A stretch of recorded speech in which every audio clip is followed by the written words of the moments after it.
오늘은 바울이 에베소에서 어떻게 목회했는가를 볼 수 있습니다. 사도행전 19장. 이 아볼로가 고린도에 있을 때 바울은 에베소에 옵니다. 그래서 거기서 제자를 만나고 거기서 목회를 하게 되는데, 우리 2절 말씀 함께 합독합니다. 시작. 이르되 너희가 믿을 때 성령을 받았느냐? 이르되 아니라 우리는 성령의 계심도 듣지 못하였노라. 에베소는 바울이 개척한 교회는 아닙니다. 그런데 거기에 아볼로라고 하는 이 목회자가 목회를 했던 지역입니다. 이 아볼로가 어떤 분인지 어제 말씀 18장에 보면은 나오는데 24절에 이 사람은 언변이 좋았다. 그리고 성경에 능통했다. 25절에 주의 도를 일찍 배워 열심으로 예수에 관한 것을 자세히 말하며 가르치나 요한의 세례만 알았다. 즉 예수님의 세례와 성령을 알지 못했다는 말씀이죠. 그러나 이 아볼로는 많은 사람들에게 은혜로 말미암아 믿는 자들에게 많은 유익을 주었다. 어제 말씀 28절에 보면 성경으로서 예수는 그리스도라고 증언하여 공중 앞에서 힘있게 유대인들의 말을 이겼다. 그래서 이 아볼로는 성령은 없지만 성경으로서 많은 유익을 주었던 그런 목회자죠. 그런데 이제 그 아볼로가 목회했던 지역에 바울이 와서 보니 이 에베소 교인들은 성령을 모르는 겁니다. 그래서 그들에게 요한에 대해서 설명하면서 요한이 내 뒤에 오시는 이를 믿으라 했는데 그분이 바로 예수다. 그래서 예수의 이름으로 세례를 받으니 6절 우리 함께 합독합니다. 시작. 바울이 그들에게 안수하며 그들의 성령이 그들에게 임하심으로 방언도 하고 예언도 하니 모두 12사람쯤 되니라. 할렐루야. 이런 역사가 이 새벽에 여러분에게도 임하기를 바랍니다. 성령이 임하고 방언하고 예언한다. 이 방언과 예언은 표징입니다. 성령이 오셨다는 표징이죠. 그래서 방언과 예언 자체가 중요한 것이 아니고 성령이라고는 하나님의 선물을 받았다는 증거가 되는 거죠. 여러분, 성령은 하나님의 선물입니다. 구원도 하나님의 선물이라고 에베소 2장에 말씀하고 있는데, 이 성령은 하나님의 선물이라고 사도행전 8장에 말씀합니다. 돈으로 살 수 없다. 이 선물이라고 하는 것은 사랑하는 사람들에게 주는 거지 않습니까? 하나님이 우리를 얼마나 사랑하시는지를 성령으로 표현하는 겁니다. 성령 안에는 하나님의 모든 좋은 것이 다 들어있습니다. 예수님 안에 있는 모든 신령한 것이 이 성령 안에 다 들어있습니다. 그분이 나에게 부어지는 겁니다. 기름처럼. 그래서 내 안에 주님의 그 신성이 들어와서 그분의 의로우심과 그분의 지혜로움과 그분의 권능과 그분의 생명이 내 안에서 운동하는 거지요. 그래서 우리는 그의 충만을 누리며 살 수 있게 되는 겁니다. 그래서 성령을 못 받은 사람은 메마른 거죠. 무능력합니다. 성령을 받으면 수치가 물러갑니다. 길갈에서 수치가 굴러갔다고 그러죠. 요단강을 건넜을 때, 그리고 하나님의 군대 장관이 오지 않습니까? 그러면서 가나안 땅을 정복할 수 있는 권능을 받게 되는 겁니다. 성령은 그와 같습니다. 성령은 이기게 하는 영입니다. 성령이 함께 있으면 이기게 되는 겁니다. 성령은 할 수 있게 하는 분입니다. 성령은 오늘 바울이 보면은 11절 한번 읽어볼까요? 시작. 하나님이 바울의 손으로 놀라운 능력을 행하게 하시니 심지어 사람들이 바울의 몸에서 손수건이나 앞치마를 가져다가 병든 사람에게 얹으면 그 병이 떠나고 악기도 나가더라. 정말 신비의 극치지요. 바울이 가지고 있던 손수건만 갖다 얹어도 병이 나았다. 귀신이 떠났다. 어떻게 그럴 수 있습니까? 이것은 하나님의 능력입니다. 그래서 하게 하셨다는 거죠. 성령은 하게 하시는 겁니다. 성령은 기도하게 하시고 전도할 수 있게 만들어주고 두려움을 이길 수 있게 만들어줘요. 성령은 할 수 있게 하는 분, 하게 하는 분. 성령은 하나님입니다. 그래서 구약에는 죄인들은 도울 수가 없어요. 그러나 신약에 오면은 이제 죄인을 도울 수 있게 되죠. 예수님이라고 하는 분은 우리 연약함을 도우시러 성령을 보내십니다. 성령이 무엇이냐?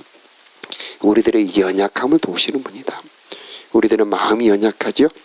성령은 여러분의 마음을 도와주십니다. 우리들의 생각이 미련합니다.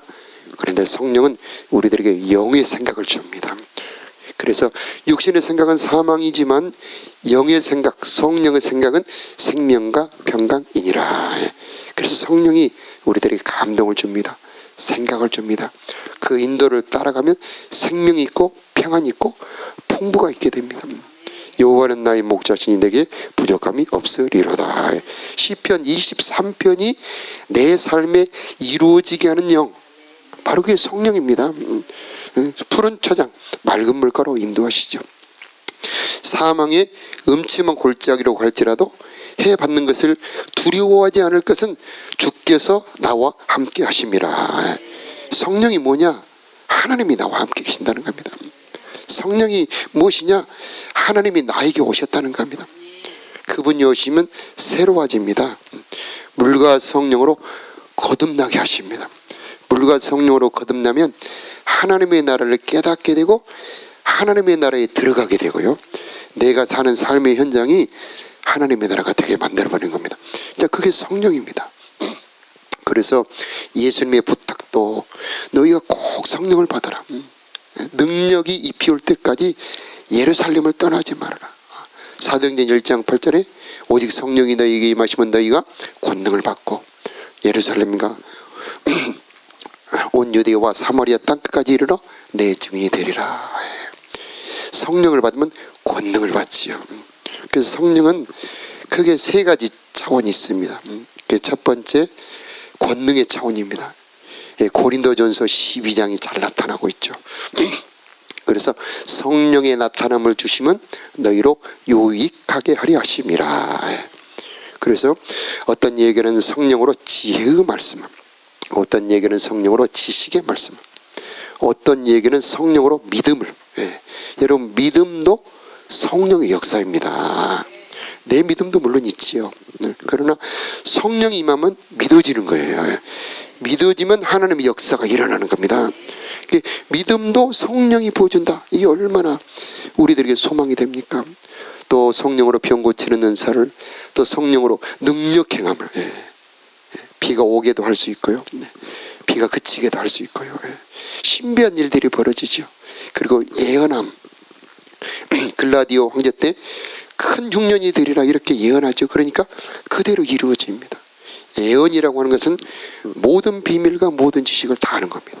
그래서 나라의 운명도 예언합니다. 개인의 운명도 예언합니다. 세계사의 운명까지도 예언합니다. 그래서 바울은 이 예언의 능력을 많이 강조를 했죠. 예언받기를 사모하라. 그러나 이 모든 권능 다 기도하는 자들에게 주시는 겁니다. 그래서 성령은 마치 우물과 같습니다. 내가 길어 올려야 되는 겁니다. 그래서 구원을 받으면은 우리들에게 우물이 터지는 겁니다. 그런데 그 길어내는 분량이 다르죠. 우리가 새벽에 이렇게 와서 기도하는 것은 구원의 우물에서 생수를 길어 올리는 겁니다. 성령의 그 깊은 그 달고 시원한 생수를 길어 올리는 건데 우리가 기도하는 만큼 누리는 거예요. 그래서 기도하는 분하고 기도하지 않는 분하고는 차이가 있어요.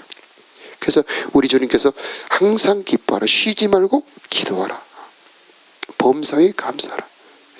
저 여러분 기도에 힘쓰기를 축복합니다. 기도할 때에 성령이 열어집니다.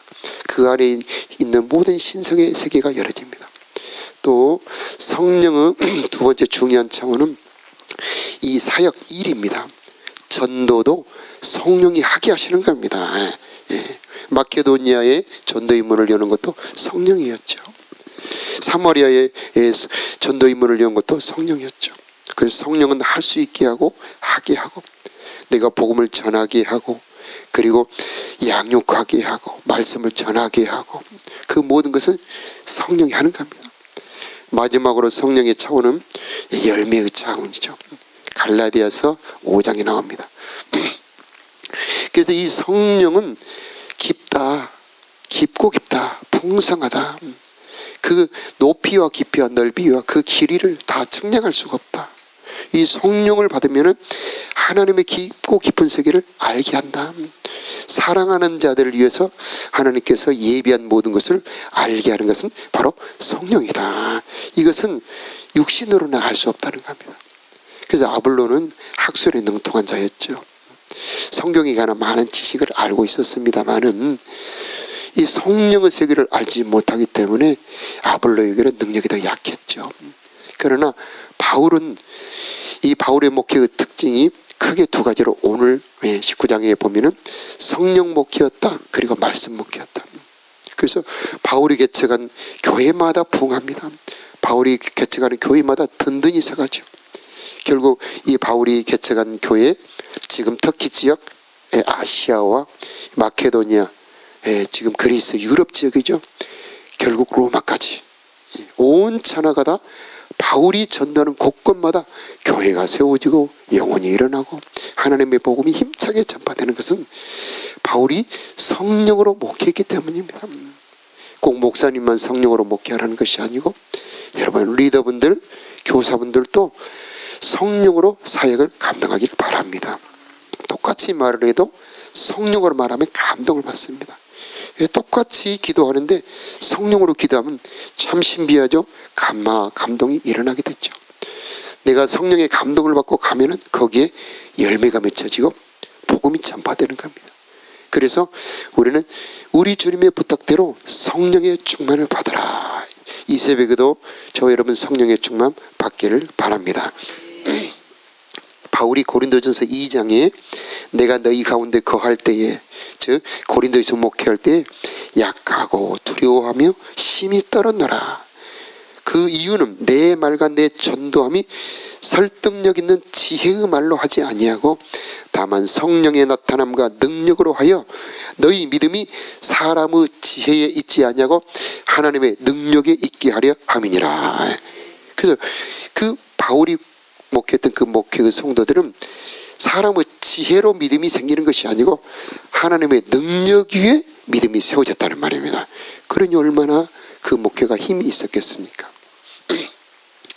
자, 우리 제자반 리더분들도 성령 충만 받기를 바랍니다. 자, 여기서 한 가지 성령의 목적이 무엇이냐? 그것은 말씀을 증거하는 겁니다. 복음을 증명하는 겁니다. 그래서 기사와 표적으로 그 전하는 복음이 확실하다는 것을 증거하는 겁니다. 그래서 이제 은사와 능력이 나타날 때에 목적을 기억을 해야 된다.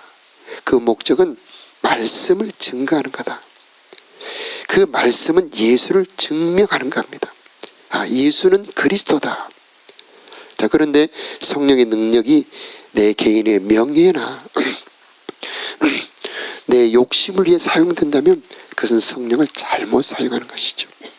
그래서 성령의 은혜가 나타날수록 우리는 더 연단을 받아야 됩니다. 더 겸손해져야 되고요. 자아가 더 부인되어야 되고 더 낮아져야 되는 거죠. 그래서 성령을 받았을 때에 유익이 되어야 되는 겁니다. 그래서 화목이 일어나게 되고 사랑이 일어나게 되고 그리고 조화가 일어나게 되고 복음이 전파되는 것이 그런 모든 성령의 목적이 되는 겁니다.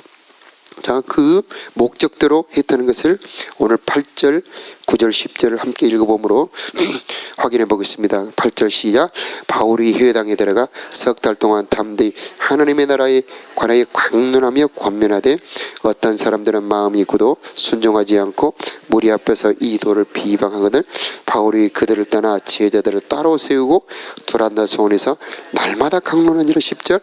2해 동안 이같이 하니 아시아에 사는 자는 유대인이나 헬라인이나 다 주의 말씀을 듣더라. 아멘. 자, 20절 말씀 함께 읽겠습니다. 시작. 이와 같이 주의 말씀 힘이 있어 흥왕하여 세력을 얻으니라. 아멘. 부흥했다는 표현을 주의 말씀이 있어 흥왕하였다. 우리 교회의 말씀이 흥왕하기를 축복합니다. 우리 제자반들마다 말씀이 흥왕하고, 여러분의 가정마다 말씀이 흥왕하고, 말씀이 풍성하고, 말씀이 힘을 얻기를 바랍니다. 이 바울은 말씀에 잡혔다고 그래요. 말씀에 잡혀 유대인들에게 담대히 예수를 전했다고 그러죠. 성령의 목적, 말씀을 증거하는 것입니다. 결국 목회자가 교인들에게 해줄 수 있는 것, 무엇을 해줘야 될까요? 성령 받게 하는 겁니다. 기도시키는 겁니다. 군인들에게 해줄 수 있는 최고의 복지는 훈련입니다. 학생들에게 해줄 수 있는 최고의 선물은 공부를 잘하게 잘 가르쳐 주는 거죠. 목회자가 교인들에게 해줄 수 있는 최고의 선물, 성령 받게 하는 겁니다. 바울처럼.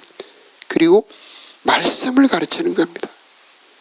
그때의 목회자의 사명이 정말 완성되는 거죠. 그리고 다른 것도 물론 있습니다만 이 두 가지가 교인들이 교회에 와서 받을 수 있는 선물, 바로 성령과 말씀을 통해서 하나님을 만나게 되는 거죠. 자, 이것이 제자반과 가정에서 그대로 적용이 됩니다. 규모는 작아집니다만 교회 안에서 내 자녀들에게 결국 기도해 주고요, 말씀 가르쳐 주는 겁니다. 그때에 하나님의 말씀이 그를 지키고요, 성령이 그를 이끌어가는 겁니다. 내 자녀가 하나님이 은혜 받는 복 있는 자녀가 되는 것이죠.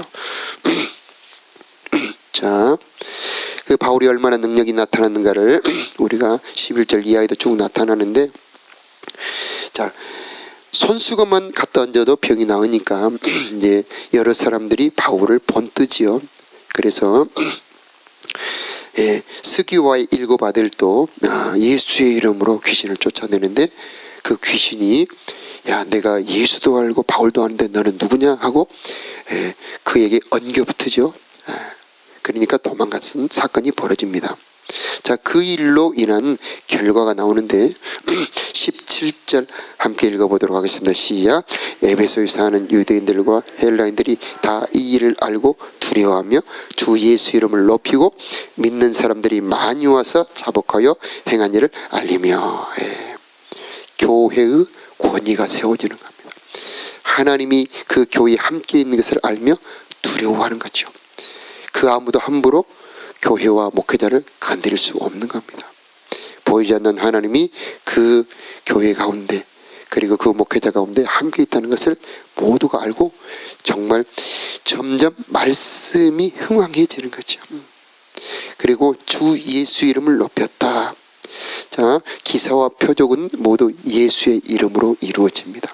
하나님이 우리들에게 주신 선물은 예수의 이름입니다. 자, 예수 이름으로 우리가 기도하고요, 예수 이름으로 병을 고칩니다. 우리가 베드로가 성전 미문에서 안전병기를 일으킬 때 은과 금은 내게 없지만 내게 있는 것으로 내게 주노니 곧 나사렛 예수 그리스도의 이름으로 일어나 걸어라. 저와 여러분 꼭 예수의 보혈, 예수 이름을 늘 사용하는 저의 여러분 됐으면 좋겠습니다. 예수의 이름은 하늘과 땅과 땅 아래에 있는 모든 이름이 무릎을 꿇어 복종하게 하는 권세와 능력의 이름입니다. 그 이름으로 기도하면 주님이 응답할 수밖에 없어요. 예수 이름으로 우리는 생명을 얻고요, 예수 이름으로 성령 받고, 예수 이름으로 저주는 떠나가게 되고요, 예수의 이름으로 우리 앞길을 아무도 막을 자가 없게 되는 것입니다. 자, 오늘 이 새벽 여러분 성령 충만 받기를 바라고요, 특히 이 하나님의 지혜의 말씀의 은사를 구하시길 바라고, 지식의 말씀의 은사를 구하시기를 바라고요. 저희가 간절히 구하는 것은 하나님 기도할 수 있는 영을 부어주옵소서. 기도도 성령이 도와주시는데 우리가 마땅히 빌 바를 알지 못하지만 오직 성령이 말할 수 없는 단식으로 우리를 위해 친히 간구해 주신다고 그랬는데, 하나님 이 새벽에 우리가 말할 수 없는 단식으로 간구하는 그 성령의 도움으로 기도할 때 우리들의 기도가 하늘에 상달되기를 원합니다. 우리가 기도할 때 원수들은 떠나가기를 원합니다. 우리가 기도할 때 앞길은 열어지기를 원하고, 이 근동에 많은 영혼들이 이 성전에 와서 구원받는 역사가 일어나기를 원합니다. 자, 우리 함께 기도하겠습니다.